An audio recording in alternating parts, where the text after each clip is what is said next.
Do you think they're more likely to pick up Enigma now that the Silencers has been banned out? I mean, it's possible though, because I've been talking about whether you don't want to let the Visage like go away, like free farming. If you pick an Enigma, you're taking a trade because Enigma and Visage are both greedy supports, and you're actually trading. I think it's even more or less evenly. Maybe Visage is actually slightly much stronger because Visage transitions better into the late game with physical damage, and Enigma is just like a utility-based support hero here. They actually go for the Dazzle.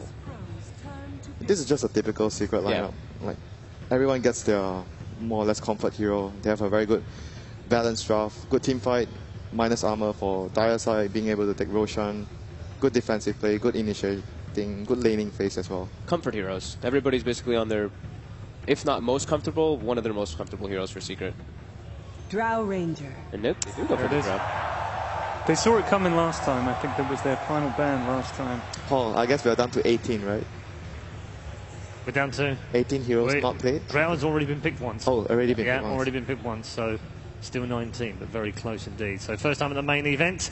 Thank you very much, gentlemen. Let's go down and Virtus Pro.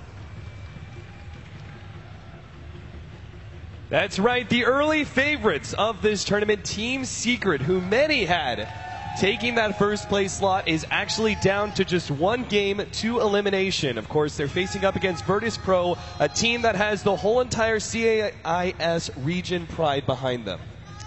I mean, VP aren't slouches. They've consistently been one of the top 5 teams, in my opinion, in the entire world. They play consistent style that's incredibly hard to break. They have one of the most consistent mid laners in Dota. I think a few players at ESL even called them top 3. And they've got a support duo that will rival any, as FNG and Lil. They're active. Now, Virtus Pro chose to go with almost the exact same draft as game number 2. Very similar playstyle, even with the last pick difference here. Why do you think VP choose to go pretty much the same thing? I think that Secret are a team that kind of struggle against the Storm Spirit. It seems like most teams pick Storm Spirit against them, and it works because they pick really greedy cores. They don't like to pick the offlaner that has a lot of control to work with. For example, the Sand King or the Earthshaker, like you'd see an Empire pick. And so the Storm really thrives against that, and they pick greedy supports at the same time. Like, they don't pick control supports, and that really hurts them. And VP, I mean, they've gone for a lineup which is incredibly strong at getting into team fights. They pick Lil, his best hero. They pick FNG, his Lina again. Like, these are all comfort heroes for VP. And certainly, and this time around, they actually have an insane amount of pushing power thanks to the Drow Ranger last pick that will combo so well with the Visage. All things considered, Virtus Pro, things are a little bit different for Team Secret this time around. They did pick, first of all, they picked a very defensive support in Dazzle. A lot more lane-oriented, a lot more early game focus. VP just going to push Team Secret out here and actually force S4 into a Blink level 1. That's a good start for G, right? Oh, it definitely is, and it's going to help them out quite a lot. And this mid lane, though, it's still probably favored for the Queen of Pain. Even though you have the Blink level 1, it's going to mean that FNG rotates in and helps G even more.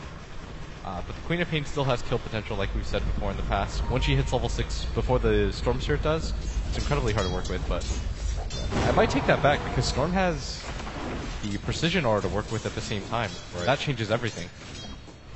Yeah, it may not seem like much, but an extra 5 damage can actually mean all the difference in a 1 versus 1 matchup. Queen of Pain is usually supposed to have the attack damage lead over the Storm Spirit, but that extra bit, VP may have the advantage in the middle lane. They are kind of leaving bottom lane open, though. We are actually seeing Team Secret run a dual lane, a Puppey on the Dazzle, paired up with Zai's Darkseer, pushing very aggressively into the Drow Ranger Visage combo. This is going to force the Lina down here, and this isn't the most efficient kill combination because there's no setup stun. FNG pretty much just has to guess. He doesn't even have a level of his stun quite yet. You've got the Grave Chill from Lil, but it's not efficient when you've got a Surge on the other side from Secret.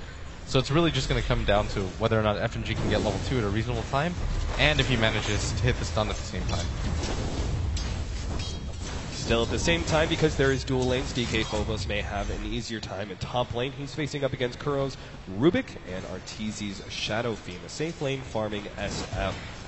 Specifically, why are we seeing the SF in the safe lane over the Queen of Pain? I think they would have just preferred the Queen of Pain to get more aggressive on G mid, and it's one of those heroes that is really safe to play with. Like, Storm is really hard. It's really easy to kill, but at the same time, it's incredibly hard for Storm to kill. He's actually kind of caught here. Zai's going to try and run him down with a surge. He's going to pick up the first blood here. Yep, there goes the right click. Now he will be a bit far forward. Virtus.pro may be able to turn around on him. They need the slows.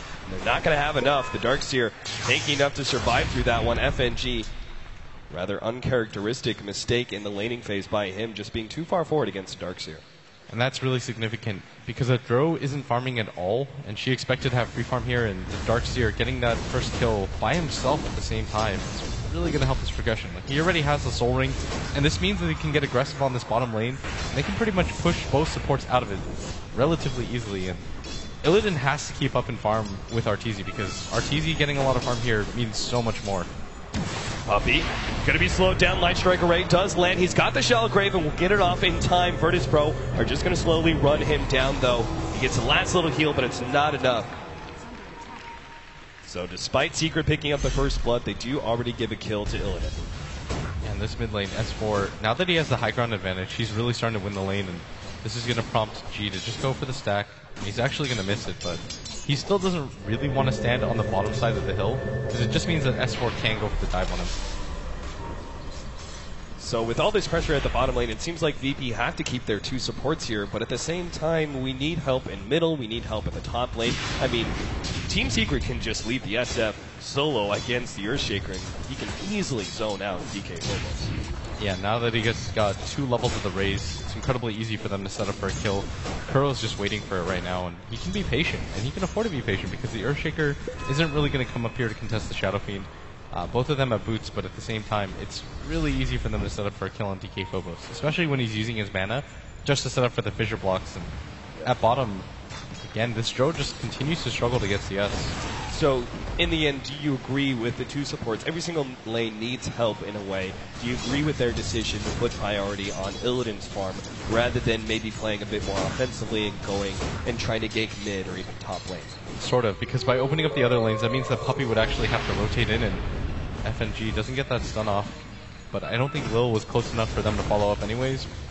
This bottom lane is going to be impossible regardless, because with that Soul Ring that he got from the first blood, he's just going to double Ion Shell and force Illidan back, and Illidan doesn't have the regen to deal with this. They got the silence on Zai. It will run out eventually, though. He'll get the surge. FNG is hoping to be able to get close enough for the Light Strike Array. They're actually still close enough for a Cold Arrows. Maybe FNG can land this one. He's going to turn around with the double Ion Shell, go straight for Lil. He's going to be able to pick up the kill. Unbelievable play by Zai. He might even get out. He held potions up, trying to dodge, trying to around, goes the kill. FNG almost there, gets the kill.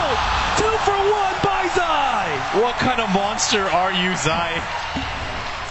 Straight savage, goes for the double kill on both supports. I mean, you just asked if it was worth it for the supports to stay down there.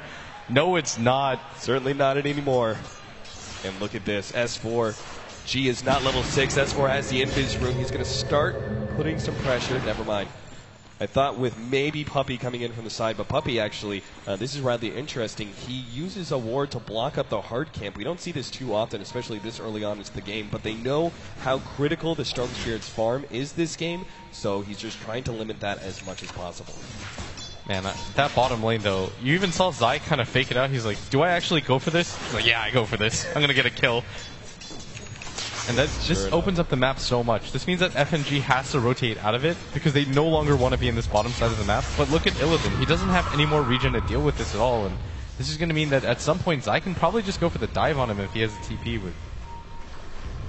Which means it's going to be of critical importance that Virtus.pro hold on to TP scrolls at this point. But I actually don't see any of their supports. They can't just straight up afford it. That's the problem. This is not what you want to happen, especially for Alina, who relies on the setup stun for the Light Strike Array. She doesn't have boots quite yet. They're incredibly poor.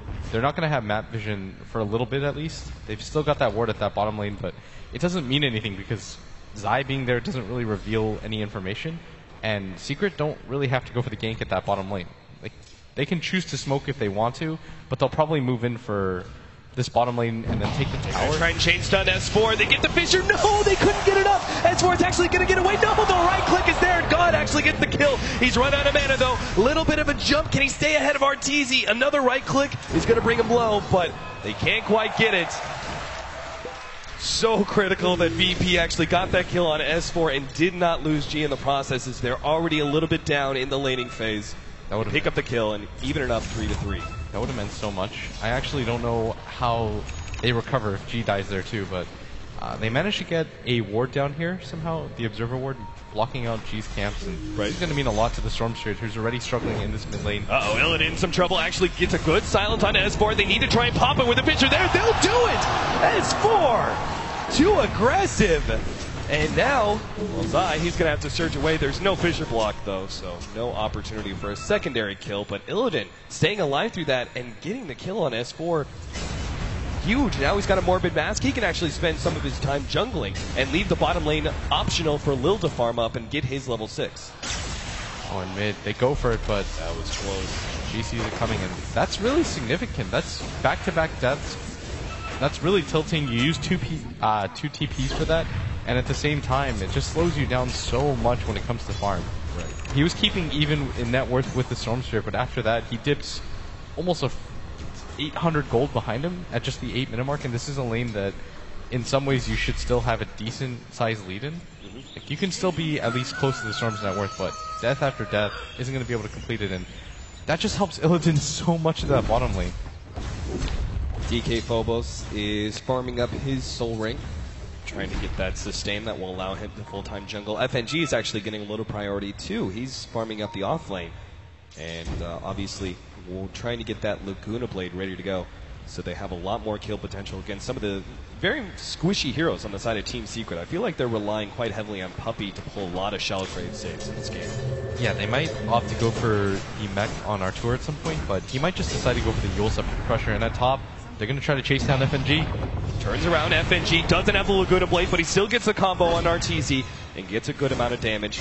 Artur, though, does have his